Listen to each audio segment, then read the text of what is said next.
Let's jump back into the world of blockchain interoperability. Remember our deep dives on Quant? We compared it to Onyx and Hedera. Right. Well, this time, we're putting Quant head-to-head with FLR. It's interesting because both aim to connect traditional finance with blockchain, but their approaches totally different. Okay, let's break it down, starting with the basics. What do these projects actually do? Quant, with their Overledger OS, basically acts like a universal connector for blockchains. So picture a company using blockchain for their supply chain. Okay, yeah. They might need, say, Ethereum for payments and Hyperledger for keeping records. Overledger lets those chains talk to each other without any hiccups. So it's not creating a new blockchain, it's making the ones we have work together better. Exactly. And that's where their QNT token fits in. It powers Overledger. Businesses need it to use the platform. Got it. Quant solves blockchain incompatibility for businesses. What about FLR? What's their angle? FLR tackles the different problem. They want to give smart contract capabilities to blockchains that don't have them. Like which ones? Think Bitcoin, XRP. They're great for what they do, but they can't handle complex applications like we see in DeFi. FLR bridges these non-smart chains to the world of smart contracts. Whoa, hold on. Does that mean FLR could bring Bitcoin into the DeFi space? That's huge. It does have that potential, though we'll have to see how it plays out as FLR's ecosystem develops. Makes sense. Oh, and their FLR token. It has a few roles: governance, network fees, and participating in their decentralized price oracle, the FLR Time Series Oracle, or FTSO. FTSO, got it. So Quant focuses on enterprise interoperability, while FLR expands the functionality of existing chains, maybe even opening them up to completely new uses. Exactly. It's like Quant is building a secure network of highways for businesses in the blockchain world. Okay, I like that analogy. And FLR, they're giving out toolkits to upgrade the vehicles themselves. Which approach sounds more promising to you? Ooh, that's a tough one. But we need to see how they're doing in the real world. Partnerships, especially in enterprise, are a good indicator, right? Absolutely. And Quant has some impressive partnerships already. We're talking Oracle, SIA. SIA. Yeah, a major European financial network. And they have partnerships with banks and consultancies, too. Wow, that's serious. Sounds like they're getting traction in the enterprise world. What about FLR? Any big names yet? FLR is much newer to the game. Their mainnet launched in 2023, so they're still early in building their ecosystem. They got a lot of attention from the XRP community with those airdrops, but big enterprise partnerships haven't really happened yet. So Quant has a head start in terms of real-world use, at least with big institutions. Right. But remember, adoption speed can depend on who the project is targeting. Quant's focus on enterprise means a slower, more careful integration process. Makes sense. Big companies aren't known for jumping headfirst into new tech. They want proof and security. Speaking of, how do these two stack up on security? Both have had professional security audits, which is good.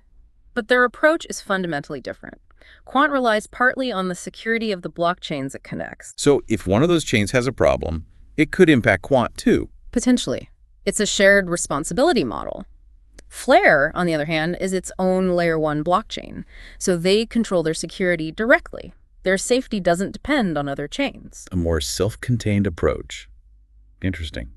But security isn't everything, right? A strong ecosystem is important. What about community support and development? Quant has a tech-savvy community. They love the complexities of Overledger and its potential for business solutions. Deep in the technical details. Yeah, you'll find them discussing specs and use cases. FLR's community is a bit different. It's more diverse. Fueled by that excitement around the XRP airdrops and bringing big crypto into DeFi, they're active on social media, always doing AMAs and talking with the developers. Sounds very engaged. Makes you wonder if a more active community automatically means a successful project. That's a great point.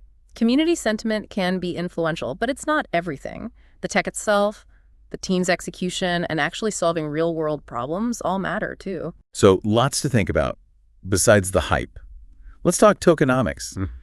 I love a fixed supply. It gives a sense of predictability. Right. A fixed supply often suggests scarcity, which can drive value. And Quant has that, with a fixed supply of about 14.6 million QNT. No inflation surprises there. What about FLR? FLR's is a bit more complex. They have a larger total supply and are still distributing FLR through those airdrops. Okay. And here's the kicker. They have an inflationary model. Wait, inflation? I thought fixed supply was good. It can be, but inflation isn't always bad. In Flare's case, it rewards people participating in their FTSO, that decentralized price oracle we mentioned. It incentivizes people to secure the network and provide accurate data. Ah, so it's not just random inflation. It serves a purpose. Exactly. It's part of their strategy for securing and decentralizing the network. I'm getting the bigger picture now. But before we jump to conclusions, tell me about the teams and governance behind these projects. The people and how decisions are made can make or break a project. Absolutely. Quant was founded by Gilbert Verdian. He has a background in cybersecurity and enterprise tech that shows in their focus on secure and reliable solutions for businesses. And FLR. FLR is the brainchild of Hugo Fillion and his team. They have a good track record in blockchain. They've built a talented team and are actively building the FLR ecosystem. Sounds promising.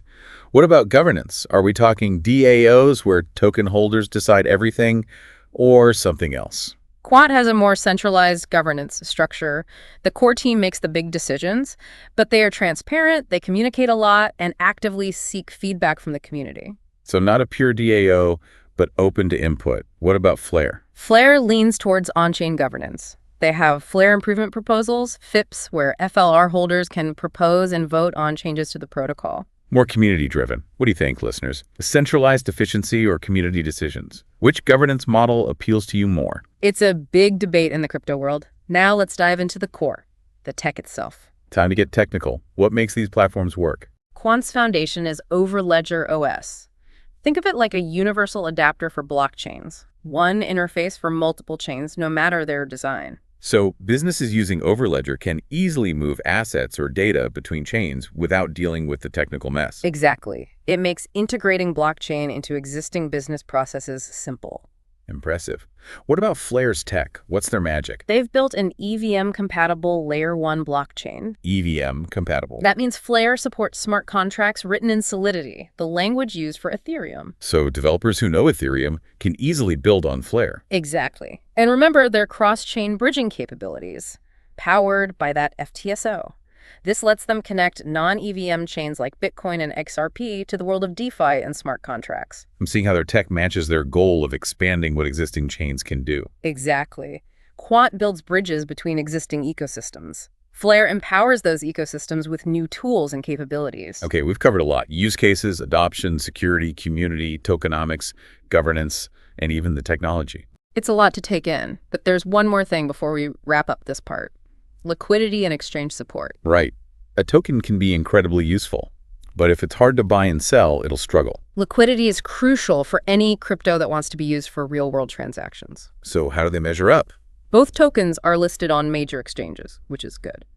Quant, having been around longer, has a strong presence on big exchanges like Binance, Coinbase, and KuCoin. Good to know. It suggests there's enough liquidity for QNT, making it easy to trade. Exactly. FLR is listed on some mid to large exchanges like Binance and KuCoin, but their trading volume is still low compared to Quant. Quant has the edge in liquidity right now. For now, yes. But as FLR's ecosystem grows and gets more users, we should see its liquidity improve. Makes sense.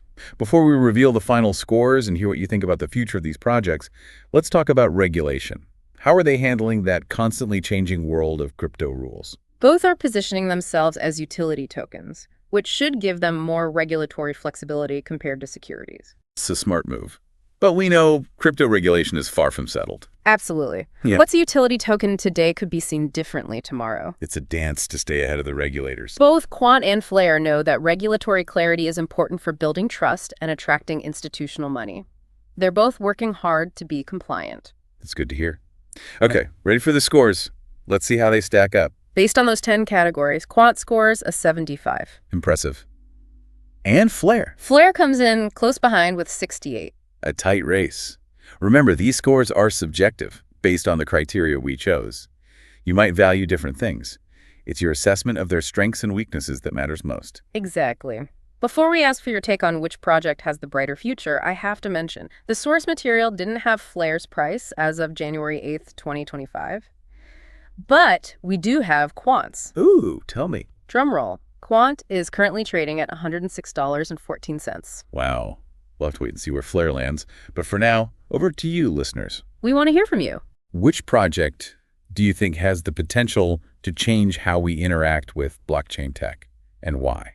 Do you agree with our scores? Or did we miss something? Maybe you have insights we haven't even considered. This is your chance to share your expertise. Let's talk about the future of blockchain. So hit that comment button below and let's get this discussion going. We want to hear from you. Which project do you think has the potential to really change things? Quant, focusing on making blockchains work for big companies? Or FLR, aiming to bring smart contracts to Bitcoin and other cryptos? Let us know. While you think about that, let's step back and look at the bigger picture. Both Quant and FLR are tackling a big problem that's held back blockchain adoption, bridging traditional finance and this decentralized world. That's key. It's not just about the tech itself, but how it fits into what we already have. Quant's taking a more collaborative approach, working within the existing financial systems. Yeah, building those connections so businesses can use blockchain without starting from scratch. Exactly. Smoothing the way for the corporate world to adopt blockchain. And FLR's more disruptive. They're not just connecting things. They might change what those core assets can even do. Think about it. FLR bringing Bitcoin into DeFi could completely change decentralized finance. The biggest crypto, suddenly a player in a whole new game. It's mind-blowing. These projects could impact not just tech, but the whole global financial system. Which leads to a big question, one that goes beyond the tech and partnerships. What kind of future do we want for finance? Right. Do we want blockchain to just make current systems better or something more radical? Do these projects lead to a fairer, more open financial system? Or just give more power to those who already have it? Big questions, no easy answers. But we need to think about them as we explore these technologies. Absolutely. It's a conversation we all need to be part of. Share your thoughts in the comments. We want to hear from you. What future do you see for finance? How do Quant and FLR fit into that? We appreciate your insights. And remember, keep that curiosity going. It really makes you think how these projects could change the whole financial system. Totally. It's bigger than just the tech. We're talking about power shifts, access, control, and the global economy. It's like we're at a crossroads. Do we use blockchain to just improve what we have or aim for something completely different? That's what's so exciting about this space. It's not just code and market caps. It's about building the future we want. I think that's the perfect way to wrap things up. We've gone deep on the tech, the partnerships, the potential, even the philosophical side of Quant and FLR. Now it's your turn. We want to hear from you. Which project do you think holds the key to a better financial future? Share your thoughts, predictions, hopes, even your worries in the comments below. This was another fantastic deep dive. Can't wait to see what other exciting topics we explore next. Until then, keep those minds sharp and stay curious. Happy diving, everyone!